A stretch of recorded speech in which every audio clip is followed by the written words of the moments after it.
আজকে আমরা বাংলাদেশে প্রশংসা করতে করতে এমন পর্যায়ে গেছি, এক লোক একটা কালো আড়িয়া পাইছে বেগম খালেদা জিয়াকে দেওয়ার জন্যে। জোরে কোন কথা ঠিক কিনা?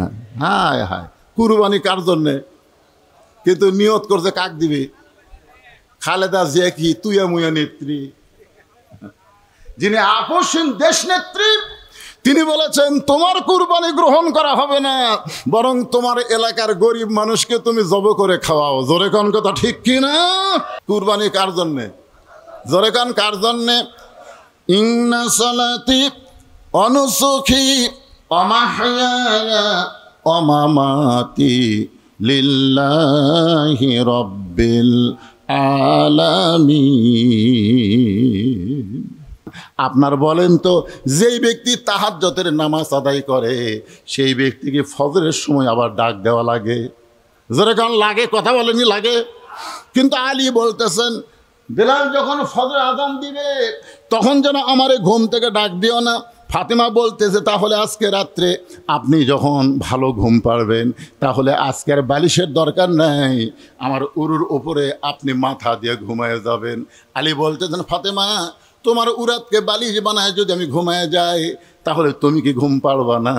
ফাতেমা বলে স্বামী গো, আমার বাবা বলেছেন ফাতেমা রে, আল্লাহর পরে কাউকে যদি সেজদা দেওয়ার হুকুম থাকতো তাহলে প্রত্যেকটা মেয়েকে বলতাম তোমার স্বামীর পায়ে সেজদা করো। ও ফাতেমা, আল্লাহর পরে মেয়ে মানুষের কাছে সবচাইতে দামি ওই মহান ব্যক্তি হলো তার স্বামী। জোরে গান সুবহানাল্লাহ। আমার আল্লাহর পরেই আমি আপনাকে সবচাইতে ভালোবাসি, সবচাইতে পছন্দ করি, সবচাইতে খেদমত করি। এই জন্যে আমার উরাতকে বালিশ বানায়া আজকে সারা রাত আপনাকে ঘুম পাড়াবার চাই। ফজর যখন পড়বেনই না তাহলে তো আর কোনো টেনশন আছে? আপনারা বলেন তো, ফাতেমার মতন মহিয়সী নারী, যেই নারীকে রাসূল বলেছেন সাইয়্যিদাতুন নিসায়ে আহলিল জান্নাহ, ফাতেমাতুজ জোহরা, জান্নাতি নারীদের নেত্রী হবে আমার কলিজার টুকরা ফাতেমা। জোরে কোন সুবহানাল্লাহ। আর সেই ফাতেমা স্বামীর মাতাকে উরাত বালিশ বানায় যদি সারাত ঘুম পাড়াবার চায় তাহলে আমাদের বাড়িগুলোর খবর কি?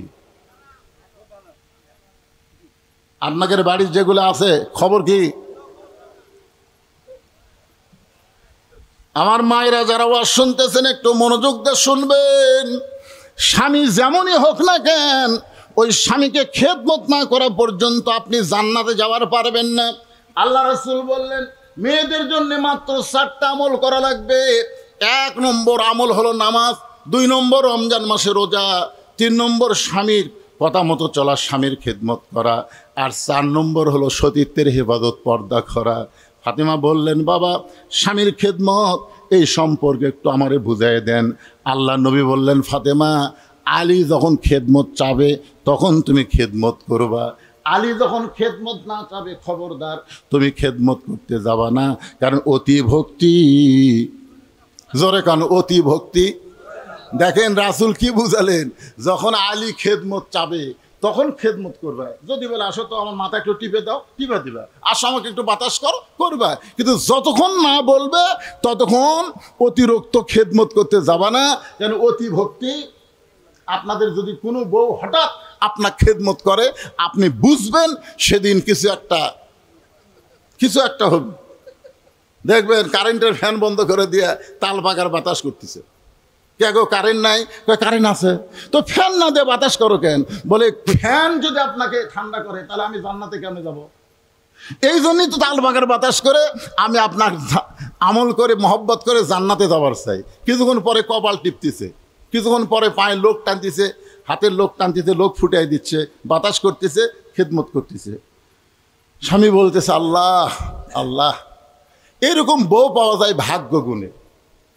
এমন সময় বউ কান্না শুরু করে দিচ্ছে।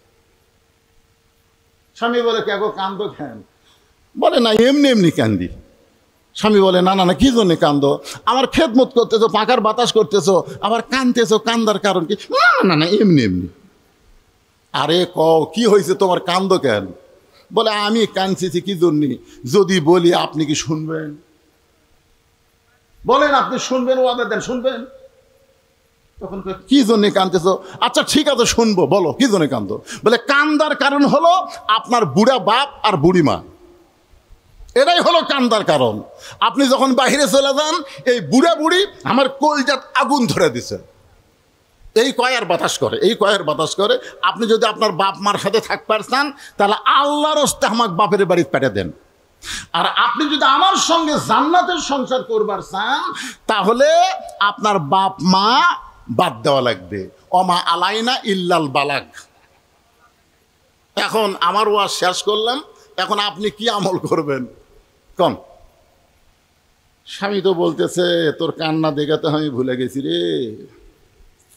এমন সময় আল্লাহর কোরআন এসে সামনে এসে বলতেছেন আল্লাযী খালাকাল মাউতা ওয়াল হায়াতা লিয়াবলুয়াকুম আইয়ুকুম আহসানু আমালান ওয়া হুয়াল আজিজুল গফুর।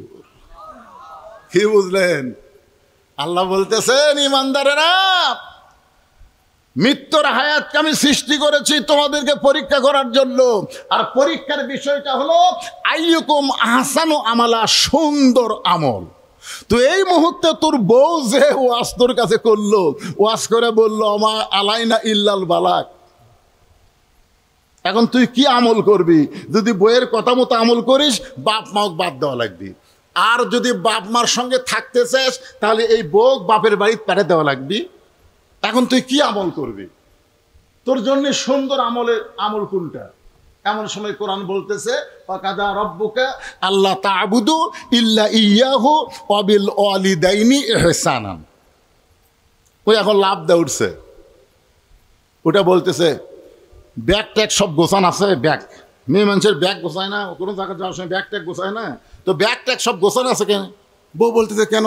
তুই না বাপের বাড়ি যাওয়ার ছেলে, তো 3 তালাকের গাড়ি করে তোর বাপের বাড়িতে পাঠিয়ে দেবো। বউ কয় কেন? বলে তুই জানিস না তোর মতন বউ তালাক দিলে বিকেলে বিয়ে করবার পারবো, তোর মতন বউ সকালে মরলে সন্ধ্যা আর একটা বউলে বাড়িতে আসবো। কিন্তু যে বাপ মায়ের বিরুদ্ধে তুই আমার সামনে ওয়াজ করলি, এই বাপ মা যদি মারা যায় কিয়ামত পর্যন্ত কাঁদলে আমি বাপ মা আর ঘুরে পাবো না। যেটা পাওয়া যাবে না সেটার দাম বেশি, আর যেটা পাওয়া যায় সেটার দাম আছে কেন? বউ দৌড়ে এসে স্বামীর পা ধরে বলতেছে আপনি আসলে আল্লাহর ওলি গো, আপনি ভুয়া খেদমত দিয়ে বুঝানোর উপায় নাই। আল্লাহ রাসূল বললেন ফাতেমা 24 ঘন্টায় যে আমলটা করতে হবে সেইটা আমলের নাম হলো পর্দা। মেয়ে মানুষের যদি পর্দা না থাকে সেই মেয়ে মানুষ কোনোদিন স্বামীর খেদমত করতে পারবে না। যে মেয়েটার পর্দা নাই সেই মেয়ে কোনোদিন 5 ওয়াক্ত নামাজি হওয়ার পারবে না। যে মেয়েটার পর্দা নাই সেই মেয়েটা আল্লাহর নিয়ম মতো রোজা রাখতে পারবে না। মেয়েদের সমস্ত আমলকে সুন্দর করতে গেলে 1 নম্বর যে আমল লাগবে সে আমলের নাম হলো পর্দা। জোরে বলেন নাম কি? আমার মায়েরা যারা পর্দার অন্তর আছেন একটু মনোযোগ দেন। অকর্ণা ফি বুয়ুতিকুন্না ওয়ালা তাবাররাজনা তাবাররুজাল জাহিলিয়াতিল উলা। রে মেয়েরা তোমরা ঘরের মধ্যে থাকো, তোমরা ঘরের বাহির হও না। কোনো প্রয়োজনে যদি ঘরের বাহির হও তাহলে হেজাব নিয়ে পর্দা নিয়ে বের হবে। ওই জাহিলি যুগের মেয়েদের মতন সাজগোজ করে বের হওয়ার কোনো পারমিশন মেয়েদের জন্যে নাই। হুকুম কার? আমার এলাকার এক মেয়ে মানুষ মেম্বরের ডান আছে। মেম্বরক আপনার কি কোন ভাইস চেয়ারম্যান নাকি? মেয়ে মানুষ মেম্বরের ডানলে ভাইস চেয়ারম্যান কোন? ওই যত মরদ মানুষ দেখতেছে দৌড়ে যায় হাত ধরে, হ্যাঁ হাত ধরে বলে ভাই আমার ভোট দেওয়া লাগবে, আমার মার্কাই দেয়। যত পুরুষ মানুষ সব পুরুষকে হাত ধরে, আমার দেখেও হাত ধরবার আসতেছিল। তা আমি দেখাই তো সেই জোরে হুজুর হুজুর একটু থামেন হুজুর। আমি বললাম ঠিক আছে তোমার জন্য আমি দোয়া করে দেবো, হাত ধরা লাগবে না, যাও দোয়াটা একটু আমার সামনে করেন হুজুর। আমি আপনার কাছে যাচ্ছি না, আপনি হুজুর মানুষ, আমি এই মানুষ, আপনার কাছে গেলে সমস্যা হবে। জনগণ যদি দেখেন ওটা যদি তিরিশ করে একটা ক্যামেরার ছবি তোলে তাহলে আপনার ওয়াজ বন্ধ হবে। ঠিক আছে আমি আপনার কাছে যাচ্ছি না, আপনি একটু দোয়া করেন হুজুর। তখন আমি দোয়া করলাম মা তারাক্তু বাদি আলা উম্মতি ফিতনাতুন আদার আলা মিনার রাহুল বুখারী ফেতান, কিতাবুল ফেতান। আমি বুখারী শরীফের কিতাবুল ফেতান থেকে একটা হাদিস পড়ে মেয়েটাতে দোয়া করলাম। মেয়েটা বলে, হুজুর এটা তো আরবিতে দোয়া হলো, আর বাংলা কি? আমি বললাম, বাংলা কবার গেলেই তো ধরা খাওয়া লাগবে। তা আমি চিন্তা করলাম, যখন ওর কাছে বাংলা না বলবো তখন রাসূল হয়তো আমার উপর বেজার হবে। এই জন্য আমি বললাম, আল্লাহ রাসূল বলেছেন, মা তারাকতু বাদি আলা উম্মতি ফিতনাতুন আদারু আলা রাজুল মিনান নিসা। আল্লাহ রাসূল বলেছেন, আমার পরে আমার উম্মতের জন্য সবচাইতে বড় বিপদ হলো পুরুষ মানুষের জন্য নারী নেত্রী হওয়া। এখন আমরা সবাই চিন্তা করব, নারী নেত্রীর দিন শেষ, মরদ মানুষের বাংলাদেশ। জোরে কোন কথা ঠিক কিনা? আপনারা বলেন তো, এই যে হাসিনা খাইয়া দেয়া দেশ ভাঙ্গা চুরমার করে থুয়ে গেছে, তারপরও এই বছর রমজান মাসে আপনারা কারেন্ট বেশি পাচ্ছেন না কম পাচ্ছেন? এই খালি হাসিনা বলতেছিল কারেন্ট বিএমপি সব সর্বনাশ করে গেছে, খাম্বা তারেক নাম দিছে, এই বহু কিছু বলে বলে আমাকে ভুলে রমজান মাসে সেহরির সময় কারেন্ট নাই, ইফতারের সময় ইফতারি কেবল মুকদ্দিমও কারেন্ট নাই, তারাবির কেবল 20 রাকাতের 4 রাকাত হতে কারেন্ট শেষ। আর এই বছর এই বুড়া মরদ মানুষটা ক্ষমতা আসার সাথে সাথে ভারত খালি বুড়া আঙ্গুল দেখায়, বুড়া রে ইউনুস কয় আমি ভারতকে টেরাও করি না, ভারত বাদ দেয়া চীনত গেছে। জোরে কোন কথা ঠিক কিনা? সাথে সাথে মুদি গালত হাত দেখায়। ওরে বাবা রে, শোনেন, হাসিনা যেইভাবে দেশটাকে ভঙ্গুর করে রেখে গেছে, ইউনুসের মতন মরদ যদি ক্ষমতায় না বসতো তাহলে বাংলাদেশ এতদিন চুরমার হয়ে যেত। জোরে কোন কথা ঠিক কিনা? এই জন্য একটা গজল আমার সব সময় মনে পড়ে, ইউনুস নবীরে খাইল মাছেতে গিলিয়া, ফেরেস্তা পাঠাইলেন আল্লাহ ইসমে আজম দিয়া, দমে দমে শহর দম পরে সে ইসমে আদম, মাছেরই উদর হইতে বাঁচাইলা প্রাণ। একটা মাছ ইউনুস নবীকে হজম করতে পারে নাই, ভারতের ক্ষমতা নেই, আমাদের বাংলার ইউনুসকে হজম করবে। জোরে কোন কথা ঠিক কিনা? আপনারা বলেন তো, জিনিসপত্রের দাম ঠিক আছে না নাই? মোটামুটি একটা মরদ মানুষ যখন ক্ষমতায় থাকে, আর রেজালু কাওয়ামুন আলান নিসা, আল্লাহ কোরআনে বলেছেন পুরুষ মানুষ নারীদের উপরে থাকবে। পুরুষ যখন বাংলাদেশের ক্ষমতায় থাকবে, অবশ্যই আল্লাহ তাআলার অবারিত রহমত সেই দেশের উপরে আল্লাহ নাজিল করবে। এখন আমি ওই যে মেয়ে মানুষ চেয়ারম্যান দাঁড়াচ্ছে, ভাই চেয়ারম্যান, ওর স্বামীর কাছে আমি গেলাম, মানে ওর হাত ধরা দেখে আমার খুব খারাপ লাগলো। এতগুলো মরদ মানুষের হাত ধরতেছে, ওর স্বামীর কাছে আমার কিছু বলার দরকার আছে না নাই? আমি ওর স্বামীর কাছে গিয়ে বললাম, কে ভাই, আপনার বউ যদি মরে আপনি কয় কাপড় দিবেন? তার স্বামী বলতে, হুজুর আপনি আলেম মানুষ, আপনি জানেন না, আপনি জানেন না হুজুর, একটা মেয়ে মানুষ মরে গেলে 5 কাপড়। তা আমি কইলাম, মরদ মানুষ মরলে কয় কাপড়? কই মরদ মানুষ মরলে 3টা, মেয়ে মরলে 5টা। তাহলে মেয়ে মানুষ মারা গেলে যদি তাকে 5 কাপড় দেওয়া লাগে, তাহলে বেঁচে থাকতে কয় কাপড়? তোর বউ যে হারে মানুষ মরদ মানুষের হাত ধরা ভোট চাচ্ছে, তোর খবর কি? কয় হুজুর তারা আমার বউ যদি কারো হাত ধরা ভোট চাই আমার কি হবি? আমি পাগলা, আর দায়িস হলুল জান্না, দায়িস কোনোদিনও জান্নাতে যাবে না। সাহাবেরা বললেন, হুজুর দায়িস কোন নারী? রাসূল বলেন, দায়িস কোন নারী না, দায়িস হলো ওই সকল পুরুষ মানুষ যাদের অধীনে নারীরা পর্দা করে না। এখন বলেন, মা বোনেরা যদি বেপর্দা হয়, এই দোষ কিন্তু নারীদের না, এই দোষ দিবে আল্লাহ আমাদের। জোরে কোন কথা ঠিক কিনা? এখন জোর শিমলের পুরুষ মানুষেরা আজকে কি আপনারা এরকম একটা ওয়াদা করতে পারেন, এরকম একটা ওয়াদা কি করতে পারেন যে হুজুর যতদিন দুনিয়াতে থাকবো আমার বউকে আমি আর বেপর্দা হতে দিব না, দরকার হলে বউ পাল্টাবো, কিন্তু আমি জাহান্নামে যাবার চাই না। আমার মা বোনেরা যারা পর্দার অন্তরে আছেন গো মা, একটু মনোযোগ দিয়ে শোনেন।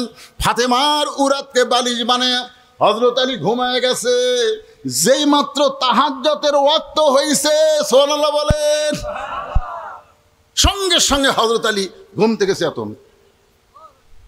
কোনো আজান নাই, বেলালের আজান ফজরের জন্যে। তো তাহাজ্জুদের সময় হযরত আলী ঘুম থেকে চেতন পায়, দেখে মাথার তলে উরাত, মাথার তলে বালিশ নাই। আলী বলতেছেন, ফাতেমা তুমি তাহলে কি আজকে ঘুমাওনি? বলে আমি যদি ঘুমাই তাহলে আপনাকে আরামের ঘুম কে পাড়াবে? এই জন্য আপনি ঘুমিয়ে গেছেন। এতক্ষণ পর্যন্ত আপনার মাথা নাড়তেছি যে তাহাজ্জুদের সময় যেন সে এত না পান। তাহাজ্জুদের সময় সে এত না পারলেই তো ফজর বাদ যাবে। তো যে নামাজে লাভ দিয়ে উঠছেন কেন? কে ডাকলো আপনাকে? আলী বলতেছে, পাগলি তোমার বাবাকে আমি বলেছি ফজরের নামাজ পড়বো না, তাই বলে তাহাজ্জুদ পড়বো না তা তো বলিনি। আমি বলেছি ফজরের নামাজ পড়বো না, তাই বলে তাহাজ্জুদ পড়া যাবে না? ফাতেমা মুচকি মুচকি হাসতেছে। যে পড়বেন সেই নামাজে মসজিদের মধ্যে ঢোকার সময় আপনি চোখের মধ্যে পানি নিয়ে বলবেন, আল্লাহুম্মা আফতাহ লি আবওয়াবা রহমাতিক। আল্লাহ, তুমি যদি পছন্দ না করতে তাহলে তোমার এই ঘরে আমি ঢুকতে পারতাম না। আল্লাহ, আমি যত বড় পাপী হই না কেন, তুমি আমাকে পছন্দ করেছো বলে আমি তোমার ঘরের মধ্যে ঢুকতে পারলাম। সুবহানাল্লাহ কর না কেন ভাইজান? আপনারা বলেন, আপনি যত বড়ই পাপী হন না কেন, আযান দেওয়ার পরে আল্লাহর ঘরের মধ্যে যদি আপনি ঢোকেন তাহলে বিশ্বাস করবেন এখনো আল্লাহ আপনাকে পছন্দ করে। জোরে কোন কথা ঠিক কিনা? পছন্দ না করলে ওই এরিয়ার মধ্যে আল্লাহুম্মা আফতাহ লি আবওয়াবা রহমাতিকের ভিতরে আপনি ঢুকতে পারতেন না। আপনি যখন বের হবেন তখন আপনি কোন দোয়া পড়বেন? এই ছেলেরা, দোয়া জানো তোমরা? আল্লাহুম্মা ইন্নী আসআলুকা মিন ফাদলিক। যখনই দোয়াটা পড়বেন চোখের মধ্যে পানি নিয়ে বলবেন, আল্লাহ, এই জোহরের নামাজ পড়ে দোয়া পড়ে চলে যাচ্ছি, আসরের নামাজটা যেন তোমার ঘরে এসে পড়তে পারি। আর যদি এটাই আমার জীবনের শেষ নামাজ হয়, এটাই যদি আমার জীবনের শেষ নামাজ হয়, তাহলে এই নামাজের ওসিলায় আল্লাহ তুমি আমাকে মাফ করে দিও। আমরা বলতে পারি ভাইজান, আমরা কোন নামাজ আমাদের জীবনের শেষ নামাজ আমরা কি বলতে পারবো? তবে রাসূল বলেছেন, তুমি যেই নামাজটাই পড়বা ওই নামাজ তোমার জীবনের শেষ নামাজ বিশ্বাস করে আদায় করো, দেখবা তোমার নামাজের মধ্যে অধৈর্য আসবে না, তোমাদের নামার মধ্যে ছটফটি আসবে না। আস্তাইনু বিস-সাবরি ওয়াস-সালাহ ইন্নাল্লাহা মা'আস সাবিরিন। তাহলে তাহাজ্জুদের নামাজ পড়ে যখন হযরত বেলাল ফজরের আজান দিয়েছে হাইয়া আলাস সালাহ হাইয়া আলাল ফালাহ, আসসালাতু খায়রুম মিনান নাওম। আপনারা বলেন তো, এই আসসালাতু খায়রুম মিনান নাওম এটা কোন নামাজের আজানে? যুবকেরা তোমরা কি শুনবার পাও? আপনি মুরব্বীকেও আমি বলতেছি না, আমার ওয়াজের টার্গেট হচ্ছে যুবকেরাই। এই ফজরের নামাজের আসসালাতু খায়রুম মিনান নাওম শুনবার পাও? যদি শুনবার পাও তাহলে কি ওঠো না বিছনার মধ্যে শুয়ে থাকো?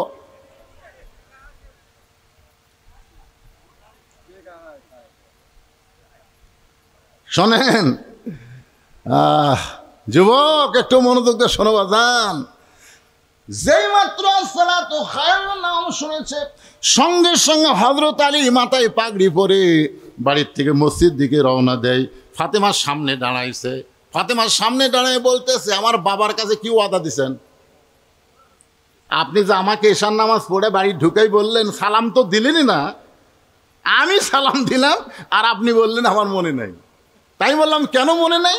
তখন আপনি বললেন আজ থেকে ফজরের নামাজ পড়বো না, তোমার বাবার সামনে ওয়াদা দিছি। তো ওয়াদা যদি দিয়ে থাকেন আমার বাবার সামনে, তাহলে বেলালের আজান শুনে চোরের মতন আপনি কোথায় যাচ্ছেন? আলী বলতেছেন, ফাতেমা, আমি বলেছি ফজরের নামাজ পড়বো না, তাই বলে কি নামাজ বাইরে থাকা দেখা যাবে না?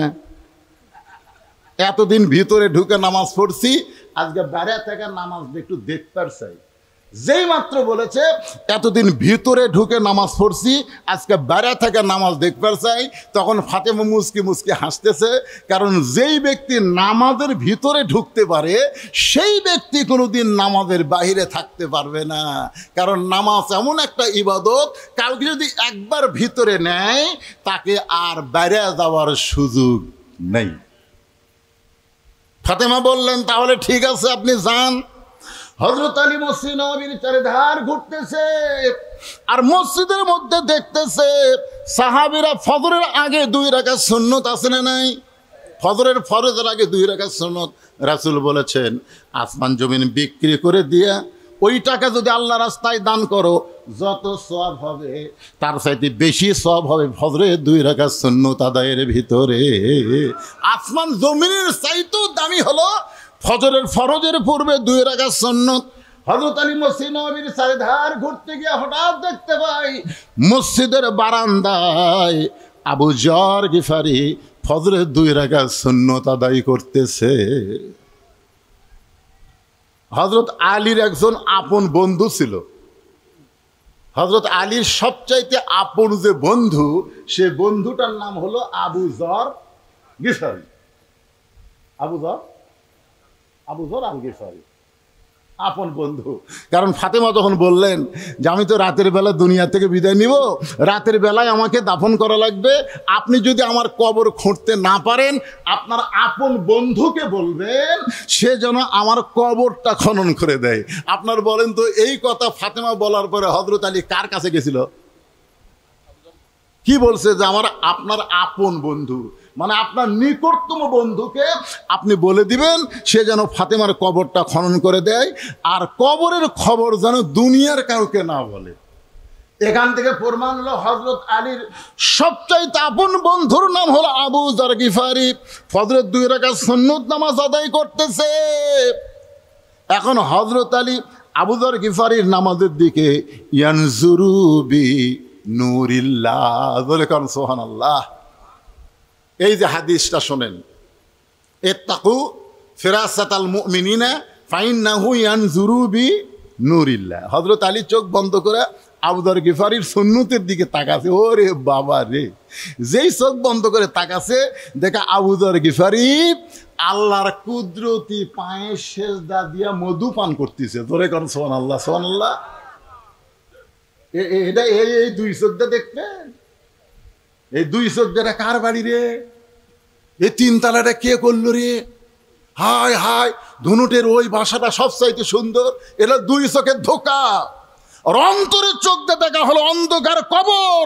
যতই দুনিয়ার বাড়ি তৈরি করো, অন্ধকার কবরে তোমাকে দাফন হতেই হবে। জোরে কোন কথা ঠিক কিনা কথা বলেন না কেন? বারবার ঘাড় কাত করে দেখে কি দেখতেছেন ভাই? 5 তালার ভিত দিতে হুজুর, 3 তালা হসে রড বার করে থুছি হুজুর, আর 2টা তালা কমপ্লিট করার পারলে আমার আর কোনো টেনশন নেই। 2 কান্দে 2 ফেরেশতা কয় শয়তান বারবার উপর দিকে তাকাছে, নিচের দিকে তাকা। তোর 5 তালা না, তোর জন্য 19 তালা। ধরে কোন তালা? 19 তালা মানে কি 1 তালা? কি ভাই কি এটা কি?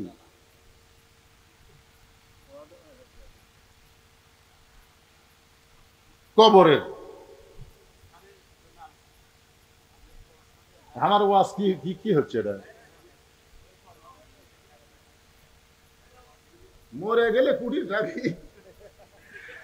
আল্লাহ রাসূল বলেন সর্বশেষে যেই ব্যক্তির মৃত্যু হবে সেই ব্যক্তি কবরস্থানে 50,000 বছর থাকা লাগবে। কত বছর? কথা কয় না। তাহলে যেই 3 তালা 4 তালা বাড়ি তৈরি করতেছেন, এই বাড়িতে আপনি কত বছর থাকবেন? তারপরেও তো আপনি বলতেছেন 5 তালা হলে আমার আর কোনো টেনশন নাই। তাহলে যেই বাড়িতে থাকতেই পারবেন না সেই বাড়ি তৈরির জন্য এত কোটি কোটি লক্ষ লক্ষ টাকা যদি আপনি খরচ করেন, আর যেখানে কমপক্ষে 50,000 বছর থাকা লাগবে, সেই গোরস্থান পারিবারিক না হয়ে সমৃদ্ধ গোরস্থান এই জোর শিমুল গ্রামে একটা হোক। কারা কারা চান? 2 হাত তুলে আমার আল্লাহকে একটু দেখান। লিল্লাহে তাকবীর, হাত নামান। এটা চাইলে তাহলে পারিবারিক যা হবার হচ্ছে। এখন থেকে আমরা সবাই মিলে এক জায়গায় থাকবো, এরকম নিয়ত করার দরকার আছে না নাই? তো সর্বপ্রথম আমার ডানে বামে 2 জন মহান ব্যক্তি আছে, আজকের মাহফিলের সভাপতি, আজকের মাহফিলের প্রধান অতিথি। তাদেরকে আমি একটু বলবো যে গোরস্থানের প্রথম জায়গার একটা ভিত, ওই যে একটা কথা গান নাই, গোরস্থানের একটু মাটি বায়না করে রাখ, কখন যেন আসতে পারে তোমার মরণেরই ডাক। এজন্য আমি বলবো ভাইজান, আপনারা একটু আল্লাহর রাস্তায় একটা জায়গা দেন, 5 শতক 7 শতক এরকম বলেন যে হুজুর দুনিয়ার জন্য বহু কিছু জনগণ সবাই মিলে আমরা থাকবো, এই জন্য আমি 10টা শতক, আমি 5টা শতক জায়গা আল্লাহর হস্তে দিয়ে দিলাম। আপনি যখনই দিবেন ওর পাশাপাশি দেখবেন সবাই জায়গা দেওয়ার চেষ্টা করবে, কারণ দুনিয়াতে থাকার গ্যারান্টি নেই। যেখানে থাকতে হবে 50,000 বছর, সে একটা সম্মিলিত, এই ওঠেন কেন, এই না বাইরের লোক হলে ওটা চলবে না তো। নামাজের ওয়াজ করতেছেন, আমি হযরত আলী নবী বলে এশার নামাজ পড়বো না, ফজর পড়বো না। আপনারা কি মনে করতেছেন রাত 12টা পার হয়ে গেছে দেখে আমি ওয়াজ বন্ধ করে দেবো? আজকে একটু তুলে দিছে দেরি করে, আমার কি বিবেক বুদ্ধি কিছুই নাই?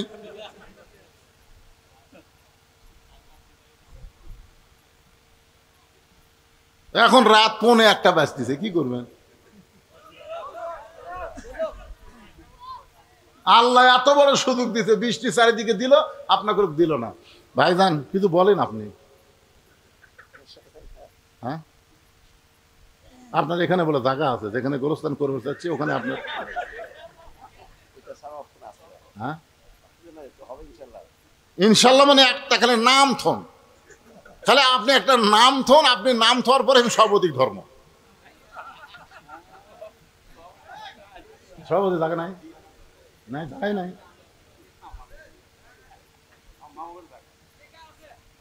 আচ্ছা টাকা দিবি, ঠিক আছে। এখানে 1 শতক জায়গার দাম কত? এই যেখানে গোরস্থান হবে 1 শতক জায়গার দাম কত? 30,000 টাকা।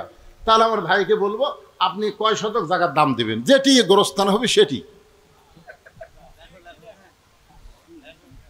আর এখানে নাম রাখেন, বিশ্বাস করেন, ফ্যানের বাতাস মৌলানা বক্তা দিচ্ছে, কিন্তু সবাই মিলে আমরা খাচ্ছি। তার মানে কি একত্রে থাকার মজা আছে না নাই? হ্যাঁ, যখন একজনের কবর দিবে দোয়া, তখন কি করবে? আল্লাহ আমার বাবক কবর দিন, আমার বাবক জান্নাত থিও। যতবার কবর হবে প্রত্যেকবার দোয়া হবে। জোরে করার কথা ঠিক কিনা? আপনারা বলেন তো দোয়া বক্সানোর নিয়ম কি? আগে সবাইকে দোয়া দিয়ে তারপরে শেষে বলা লাগে আল্লাহ আমার বাপ মায়ের জন্য কবুল করো। জোরে করেন ঠিক কিনা? সরাসরি যদি কেউ বল আল্লাহ আমার বাপ মায়ের কবর জান্নাত বানায় দেয়, আল্লাহকে তোর দোয়া কবুল হবি না, কারণ তুই কাকু দোয়া না দিয়ে তুই একলা একলা দোয়া করতেছিস। লিল্লাহে তাকবীর। মাহফুজার আলম 5% জায়গা ধরে বলেন মারহাবা। আল্লাহ গোরস্থানের জন্য আল্লাহ, আরে যেখানে যাইতে হবে। একটা গজল আছে, কিন্তু যেদিন ডাক পড়িবে কবর মাঝে যাইতে, জোগাড় কিছু করছো বন্ধু তার মাঝে বিছাইতে। আমরা মাহফুজ আলমের জন্য দোয়া করবো, আল্লাহ এই গোরস্থানে জায়গা দেওয়ার কারণে আল্লাহ এই গোরস্থানটা যেন তার জন্য জান্নাতের বাগান হিসাবে আল্লাহ কবুল করে। জোরে কোন আমিন। সে মাহফুজুর আলমকে আপনি ওই সাইড থেকে দিলেন বারে, আপনার দিকে আমি তাকাইনি বারে, আর জেলের দিকে তাকে আছি, এরা কথা কয় না, দিকে হাতটা দেন তো। হ্যাঁ হ্যাঁ,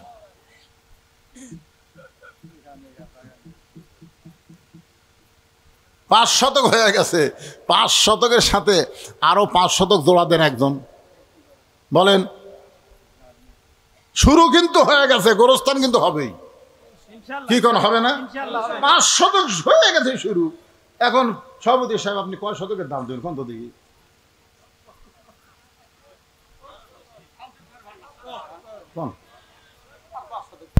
লিল্লাহে তাকবীর।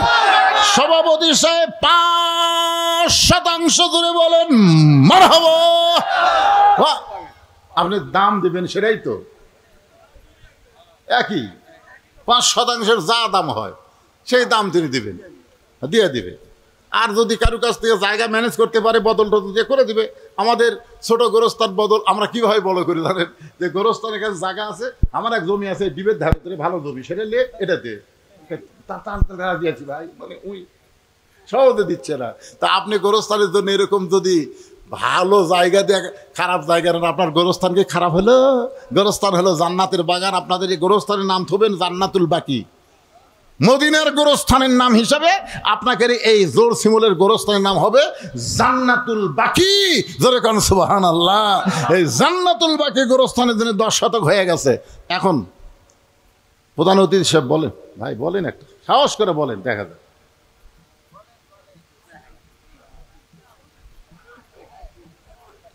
আপনারা কি মনে করেন হবে না? 10 শতক হয়ে গেছে।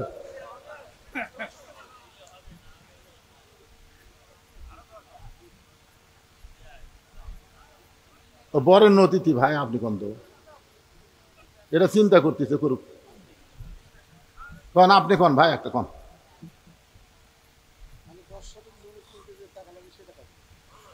হ্যাঁ, কল যে ভরে গেল রে।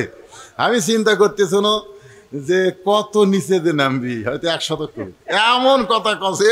এরা দুইজনে মিলে যা দিয়েছে একলাই তাই। ভাইজানের নাম কি? ভাইজানের নাম হচ্ছে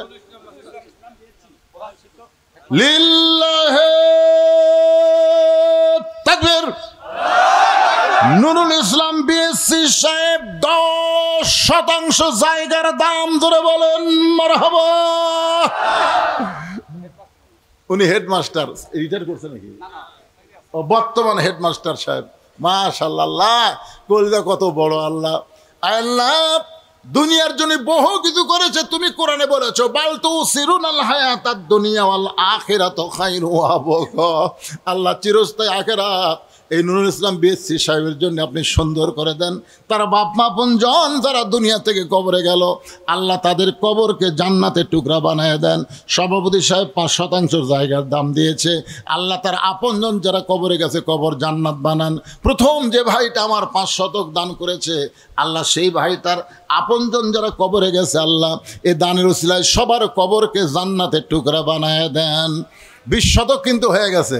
এখন প্রধান অতিথি চিন্তা করতেছে সবাই মিলে যা দেবে আমি একলাই কি তাই দেবো নাকি?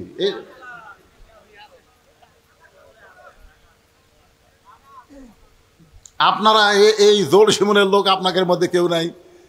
আপনার বলেন না কেন 1 শতক 2 শতক আপনি দাম দেবেন। ভিতরে যারা আছেন আপনার লাগবে না গোরস্থানের একটু মাটি বায়না করে রাখ। আপনি নিজের দুনিয়ার বাড়ি বানা পারেন, আর মানুষের জায়গা যায় শুয়ে থাকবেন। এই সবাই 1 শতক করে দেন। খালি উপরের লোকে দিবি, নিচের লোকের মধ্যে কেউ নাই। এক লোক দাঁড়ায় বলে হুজুর আমি এই 5 শতক 10 শতক পারলাম না, 1 শতকের দাম দেবো, 1 শতকের দাম দেবো, যা দাম হয় দেবো হুজুর। দেখি আপনাদের মধ্যে এমন কোন মরদ আছে, একজন ওঠেন তো দেখি। এই মেম্বার সাহেব কোন এলাকার? এই আপনাদের মেম্বার সাহেব কোন এলাকার? উনি কি ভিন্ন গোরস্থানে থাকবি না? এটা কি কে ভাই মেম্বার সাহেব? হ্যাঁ,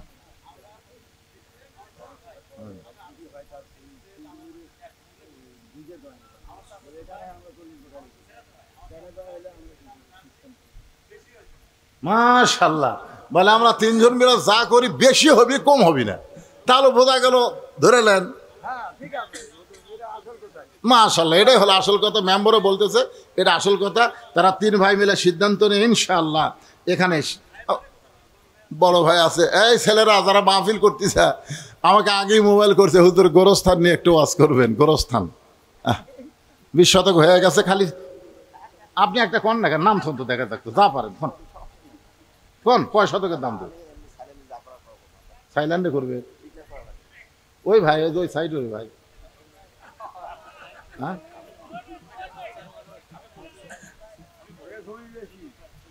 কে ভাই? কম পক্ষে আমার ভাইজানের নাম কি? জাহিদুল ইসলাম ভাই কম পক্ষে 5 শতক দিবে, কম পক্ষে। তাহলে কত শতক হলো? 25 শতক হলো। আর এই যে 3 জন যে বললো না, ওরা বলতেছে আমরা এই সবগুলো চাইতে বেশি দিব, কম দিব না। তাহলে 25 25 50 হয়ে গেল। হ্যাঁ, তাই কম দিব না। মাশাআল্লাহ, এই ছেলেবেলা এখন আর দরকার নাই। ইনশাল্লাহ তোমরা গোরস্থান শুরু করে দাও। প্রধান অতিথি সাহেব বললেন আমি প্রকাশ্যে দিব না, সাইলেন্ট হয়তো অনেক বেশি দিবে। দেখ আল্লাহ তাকে দেওয়ার তৌফিক দান করুক। এবার মূল আলোচনায় যাচ্ছি ভাইজান। আমাদের ফজরের নামাজ জামাতের সঙ্গে আদায় করা লাগবে। একটু মনোযোগ দিয়ে শোনেন। হযরত আলী আবু যার গিফারির কাছে গিয়ে মাশাআল্লাহ। এই যুব সংগঠনের পক্ষ থেকে 1% দেন, 5% টাকা এই সংগঠনের পক্ষ থেকে দেওয়া হবে। তাহলে তো 30% হয়ে গেল। সুবহানাল্লাহ। কম মানে লগদই 30% হয়ে গেল। আর পিছনে তো যেটা আছে সেটা বুঝতেছেন, গোরস্থান হবে ইনশাল্লাহ। আশা করা যায় যদি আল্লাহ কোনোদিন আসার তৌফিক দেয়, আল্লাহ যেন আমি আসে আপনাদের গোরস্থান দেখতে পাই, যদি আল্লাহ আমাকে হায়াতে রাখে ইনশাল্লাহ, আল্লাহ যেন তৌফিক দেয়। এবার হযরত আলী আবু যর গিফারির কাছে গিয়া ফজরের 2 রাকাত সুন্নত নামাজের নিয়ত করলেন। আপনারা বলেন তো কি দেখলেন?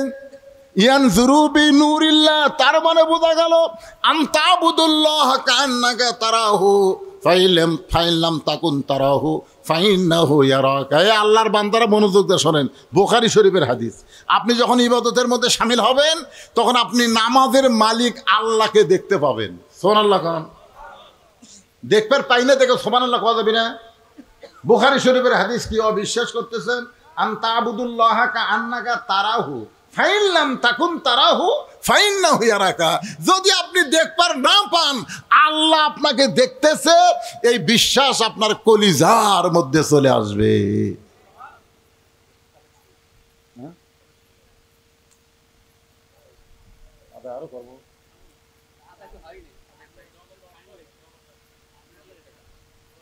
লগর টাকা আদায় করবো।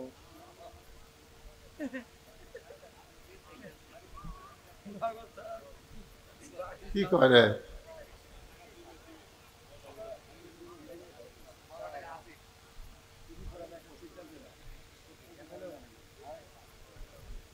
আচ্ছা ঠিক আছে ভাইজান, আমি চাচ্ছিলাম যে আমার কথাগুলো এখনই শেষ করে দিতে। বলতেছে অনেক লোক আছে হুজুর আপনার হাতে কিছু লগর টাকা দান করবে এই যুবকদের উৎসাহ দেওয়ার জন্য। প্রত্যেক বছর মাহফিল, এখানে অনেক অতিথি আছেন, অনেক সুদীজন আছেন, বরেণ্য অতিথি আছেন। তাদের বারান্দায় এমন সময় হযরত আলী কি দেখলেন? 2 চোখ দিয়ে দেখলেন। শোনেন, 2 চোখ দিয়ে ইয়ানজুরু বি নূরিল্লাহ, আল্লাহর নূরের সাহায্যে দেখতে পায়। আবু যর গিফারির সেজদাটা আল্লাহর কুদরতি পায়ের মধু পান করে। সঙ্গে সঙ্গে হযরত আলী আর মসজিদের বাইরে থাকতে পারে না। মসজিদের বারান্দায় গিয়া আবু যর গিফারির পাশে ফজরের 2 রাকাত সুন্নত নামাজ আদায় করে যেই মাত্র সালাম ফিরাইছে, আবু যর গিফারি বলতে, আলী ভাই আপনি এশার নামাজ পড়ে নবীর সামনে ওয়াদা দিলেন আপনি ফজরের নামাজ পড়বেন না, কিন্তু ফজরের সুন্নত আদায় করলেন। আলী বলতে, আবু যর আমি বলেছি ফজরের ফরজ পড়বো না, তাই বলি কি সুন্নত পড়া যাবি না? সুবহানাল্লাহ বলেন। আমি বলেছি ফজরের ফরজ পড়বো না, কারণ নামাজ সর্বমোট 17 রাকাত। নামাজ হলো সর্বসাকুল্যে কয় রাকাত? যেরকম কয় রাকাত? এইগুলা হচ্ছে নামাজ। আল্লাহ তাআলা নবীকে লাইলাতুল মিরাজে দিয়েছেন, তার মধ্যে ফজরের 2, জোহরের 4, আসরের 4, মাগরিবের 3, এশার 4, এই সর্বসাকুল্যে 17 রাকাত। কেউ যদি আল্লাহর সঙ্গে মোবাইলে কথা বলবার চায়, আল্লাহর সঙ্গে কথা বলবার চায়, তাহলে নম্বর হচ্ছে 2 4 4 3 4 2 4 4 3 4। এরা হচ্ছে আল্লাহর সাথে কথা বলার নাম্বার। জোরে কান সুবহানাল্লাহ। আসসালাতু মিরাজুল মুমিনিন, নামাজ হচ্ছে মুমিনদের মেরাজ। আবু যর গিফার আর কোনো কথাই বললেন না, কারণ রাসূল বলেছেন আমি হলাম ইসলামের প্রিন্সিপাল আর আলী হচ্ছে ইসলামের ভাইস প্রিন্সিপাল। জোরে কান সুবহানাল্লাহ। আবু যর গিফার আর কোনো কথাই বললেন না। কিন্তু যেই মাত্র হযরত বেলাল ফজরের জামাতের আকামত দেওয়া শুরু করছেন, আকামত আপনারা বোঝেন, আকামত বোঝেন? যখন আকামতের মধ্যে কদ কামাতিস সালা বলে, এই শব্দের অর্থ যদি কেউ বোঝে ওই ব্যক্তি আর বসে থাকতে পারবে না, সে যত দুর্বল হোক দাঁড়িয়ে যাবে। কারণ আপনি যদি হেঁটে হেঁটে মসজিদে আসতে পারেন তাহলে চেয়ারে বসে আপনার নামাজ হবে না। আপনি মসজিদে যদি খাটনিট করে শান করে যদি আপনাকে মসজিদে নিয়ে আসে তাহলে আপনি তো দাঁড়াবারও পারেন না। আপনি বসা পড়েন, শুয়ে থাকা পড়েন, ইশারায় পড়েন, ইচ্ছা হলে যেভাবে পড়েন আপনি পড়েন, কিন্তু আপনি চেয়ারে বসতে পারবেন না। চেয়ারে না বসার কারণ হলো কুমু লিল্লাহি কানিতিন, আল্লাহ বলেছেন দাঁড়াও আল্লাহর জন্য আনুগত্য নিয়ে দাঁড়ানোর কথা বলেছেন আল্লাহ। নামাজের ভিতরে বাহিরে যে ফরজগুলো আছে, কয় ফরজ? এই নামাজের ভিতরে বাহিরে কয় ফরজ? সেই 13 ফরজের মধ্যে একটা ফরজ হলো দাঁড়িয়ে, জোরে কোন কি, দাঁড়িয়ে নামাজ পড়া। যেই মাত্র বেলাল বলেছে কদ কামাতিস সালাহ, কদ কামাতিস সালাহ, সঙ্গে সঙ্গে হযরত আলী এক দৌড়ে গিয়া সামনে কাতারে, আবু বকর ওমরের মাঝখানে এভাবে 2 হাত ঢুকায় দিয়া চাড়া মারছে। আপনি যখন দেখবেন প্রথম রাকাত ফুল হয়ে গেছে, দ্বিতীয় রাকাতের কোনো মুসল্লি নাই, কোনো মুসল্লি নাই, 1 রাকাত আবার ফুল হয়ে গেছে, দ্বিতীয় রাকাতে কেউ নাই, আপনি 1 সেকেন্ডের জন্য বারান্দাতে আসবেন।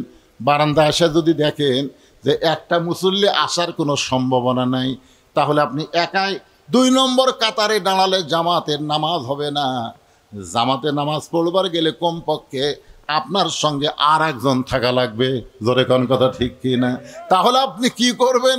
আপনি তখন ওই প্রথম কাতারে দিয়ে খেয়াল করে দেখবেন যে জায়গায় একটু পাতলা দেখা যায়, জোরে কোন কি দেখা যায়, একটু পাতলা দেখা যায়, সেই জায়গায় ভিতরে 2 হাত দিয়ে ঠেলা দিয়ে জায়গা বার করে আল্লাহু আকবার বলে আপনি নিয়ত করবেন। আর যদি দেখেন আর একটা লোক আসতেছে, তাহলে আপনি দ্বিতীয় কাতারে দাঁড়াবার পারবেন। কিন্তু হযরত আলী একেবারে সামনে কাতারে গিয়া 2 হাত 2 জনের মাঝখানে ঢুকায় দিয়া ফাঁক করে আল্লাহু আকবার নামাজের নিয়ত করলেন। ফজরের নামাজ শেষ করে আল্লাহর নবী সাহাবীর দিকে মুখ ঘোরালেন। 2 ওয়াক্ত নামাজ পড়ে নবী সাহাবীর দিকে মুখ ঘোরাই, একটা হলো ফজর আর একটার নাম কি আসর। নবী যেই মাত্র ফজরের নামাজ পড়ে সাহাবীর দিকে মুখ ঘোরালেন, হযরত আবু বকর খালি মুস্কি মুস্কি হাসতেছে। আবু বকর মুস্কি মুস্কি হাসার কারণ হলো এশার নামাজের সময় কিন্তু রাসূল বলে দিয়েছে, আবু বকর নামাজ যদি জান্নাতের জন্য হয় তাহলে আলী নামাজ পড়তে আসবে না, আর নামাজ যদি আল্লাহর জন্য হয় তাহলে আলী সব বাদ দিবে, কিন্তু 1 ওয়াক্ত নামাজ বাদ দিবার পারবে না। আল্লাহ রাসূল বললেন, আলী এশার নামাজের সময় তুমি মসজিদ আমার সামনে বলে গেলে আজ থেকে ফজরের নামাজ পড়বা না, তাহলে তুমি আবার সামনে কাতারে দেখা যায়, ব্যাপারে কি? দাঁড়াও দাঁড়াও আলী, তুমি দাঁড়াও। হযরত আলী যেই মাত্র দাঁড়ালেন, রাসূল বলেন, আলী তুমি না কইলা ফজরের নামাজ পড়বো না, আবার সামনে কাতারে তোমাকে দেখা যায়। আলী বলতেছি, ইয়া রাসূলুল্লাহ ওয়াল্লাহি, ওই আল্লাহর শপথ করে বলতেছি, আমি বহু চেষ্টা করলাম নামাজ ছাড়বো, নামাজ ছাড়বো, নামাজ ছাড়বো, কিন্তু আমি নামাজ ছাড়তে চাইলে কি হবে? আল্লাহর নামাজ আমাকে ছাড়লো না। এই নামাজ এমন একটা ইবাদত, আল্লাহ বলেছেন আস্তাইনু, যদি আমার কাছে তোমরা কিছু পাওয়ার চাও বিশ্ববরি ওয়াস সালাত, ধৈর্যর নামাজের মাধ্যমে চাও। এই বাংলাদেশের মুসলমান যদি আমরা সুখী সমৃদ্ধি বাংলাদেশ পাওয়ার চাই, তাহলে নামাজের বিকল্প কোনো আমল নাই। এই দিন আগামীতে আমাদের বাংলাদেশে 5 ওয়াক্ত নামাজ কায়েমের বিলটা যেন সংসদে আল্লাহ পাশ করার তৌফিক দেয়। সকলে বলি আল্লাহুম্মা আমিন। আরো জোরে বলেন আল্লাহুম্মা আমিন। কারণ সবাই অনেক আছে, আমার নেতার চরিত্র ফুলের মতন পবিত্র, নামাজ পড়ে না 1 ওয়াক্ত, জোরে কোন কথা ঠিক কি না? এই যে নেতা নামাজ পড়ে না, ওই নেতার শরীর কোনোদিন পবিত্র থাকে না, কারণ পবিত্র থাকে না বলেই তো নামাজ পড়ে না। নামাজ পড়তে গেলে শরীর পাক হওয়া লাগে, জোরে কোন কথা ঠিক কিনা? কথা কন না কেন? শরীর পাক, কাপড় পাক, নামাজের জায়গা পাক। আপনার বলেন তো, যেই ব্যক্তির নামাজ পড়বে ও কোনোদিন দাঁড়ায় পেশাব করতে পারবে? কারণ দাঁড়ায় পেশাব করলে পেশাব কিন্তু শেষ মনে করলেও পেশাব কিন্তু শেষ হয় না। যে আপনি টয়লেট পেপারে পানি দেওয়া ধুয়ে আপনি সেন্ট টানবেন, তারপরও 3-4 ফোঁটা পড়বি, 3-4 ফোঁটা পড়বি। 3-4 ফোঁটা যখন পড়লো, আপনি দিনে 4 বার পেশাব করলেন, তাহলে 3-4 12 ফোঁটা পড়ে আপনার কাপড় কি হয়ে গেল? এই জন্য কতগুলো লোক দেখবেন যে ফুল প্যান্ট পরে ঘুরে বেলায় টাকনুর তলে, মসজিদের মধ্যে যাই ফুল প্যান্ট গোছায়। কেবারে ফুল প্যান্ট গোছাস কেন? বলে হুজুর টাকনুর উপরে তুলতেছি। কেরে পাগলা, টাকনুর উপরে কখন তোলা লাগবে? রাস্তায় যখন চলতে, রাস্তার নাপাকি যেন তোমার কাপড়ে না ভরে, এই জন্যে টাকনু পর্যন্ত অজু করা ধোয়া ফরজ। জোরে কোন কথা ঠিক কিনা? কি জন্য ফরজ? আপনি রাস্তা স্যান্ডেল চরং চরং চলতেছেন, রাস্তার ময়লা আপনার পায়ে টাকনু পর্যন্ত এসে ভরতে পারে।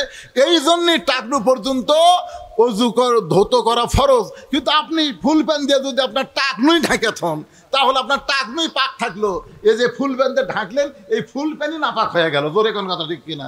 তাহলে আপনি যে মসজিদের মধ্যে ফুল প্যান্ট গোছাচ্ছেন, আপনার নামাজ জীবনেও হবে না।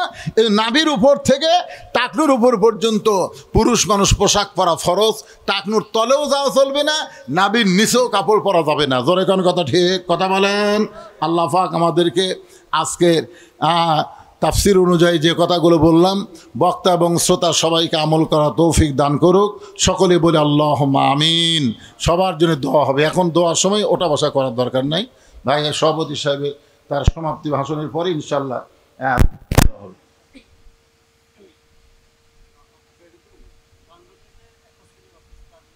জি জি।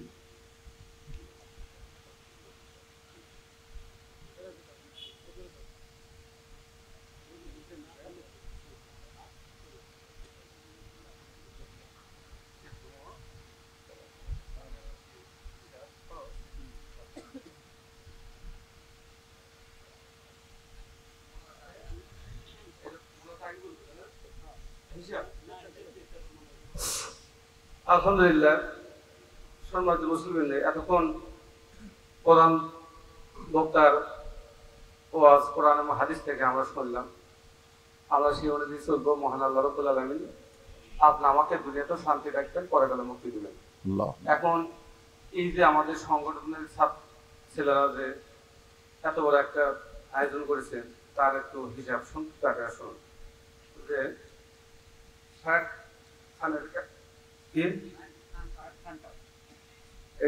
খান কাপড় কেনা 60,334 টাকা, কাপড় প্রিন্ট করা 18,900, কাপড় সিলাই করা 25,400, কাপড়ের বিল 10,400 আর ওষুধ হচ্ছে ভাড়া 2,530, আর বাস ওঠানো 3,830, বাসের গিট কাটা 1800 এবং কাপড় লাগানো 8,500, আর নরসিংদী আর কি নরসিংদী আর 2200। এই মোট হচ্ছে 1,33,840 টাকা। আর কালেকশন 1,30,200 টাকা। বাকি আছে, ঘাটতি আছে আপনার 3,640 টাকা। এটা সামনে আনা হিসাব।